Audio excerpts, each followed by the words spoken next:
I became involved in the museum about 8 years ago. Came to visit the museum and it was such a beautiful little place, so I asked to be on the board, and I've been on here now for 8 years. Our mission and goal of this museum is to give back to the community, to show the heritage of our community and to let others know what happened in the past. I became interested in history mainly through my parents. Both have an interest in history. Together we always watch documentaries, and then I kind of translated that into a career.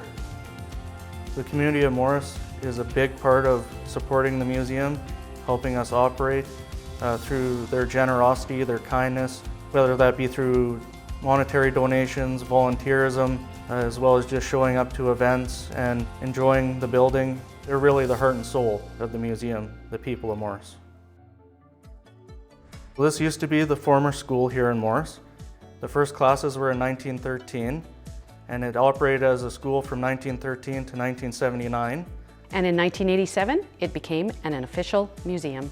Our museum has 10 rooms. 8 rooms are exhibits. We have like a homestead room, we have a town of Morse room, we have a 60s room, a medical room, and a buggy room.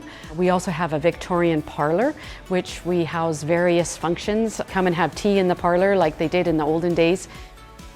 It houses a lot of information, and we've actually been really lucky because we've had visitors from all over the country, all over the world actually stop by. This past year we had a couple of brothers from Australia touring across Canada. We've had people from the UK, Germany, the Netherlands. So we get quite a mixture of people coming and touring, and it's great to see. Our guided tours take roughly 2 hours, and we go through each of the rooms talking about the different people, places, and history of the town and district.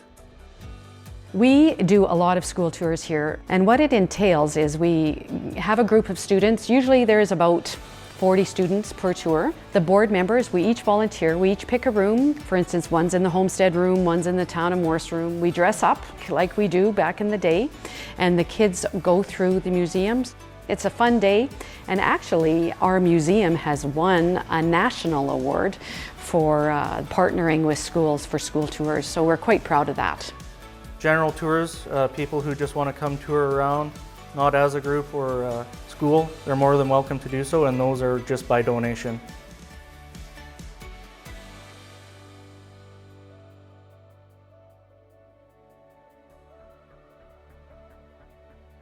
One of the exciting things that we have here in our museum is in our homestead room. We actually have a Bible that was donated to us by a family, and the story that goes along with it is the Bible was sitting on the table. A little girl was sitting at the table peeling potatoes, waiting for her dad to get home. He was off hunting because they had no food. And all of a sudden they heard these steps coming up the back door, and the door burst open and Dad came running in. Guess what? Guess what? I shot a deer. So in his excitement, Mom came running over and he dropped the gun.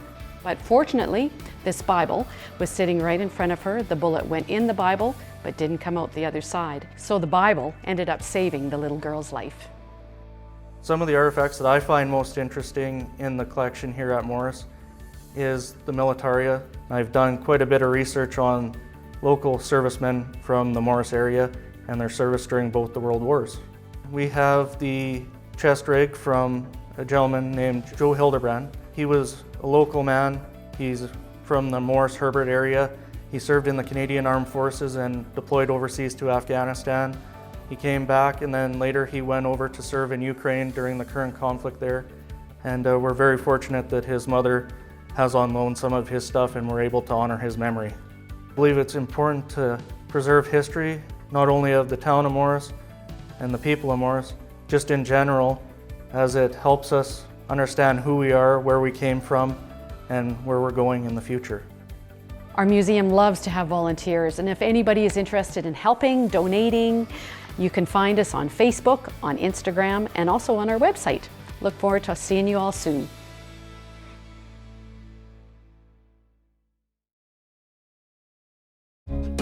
If you have program ideas you'd like to see on MaxTV Local, let us know at SaskTel.com/local.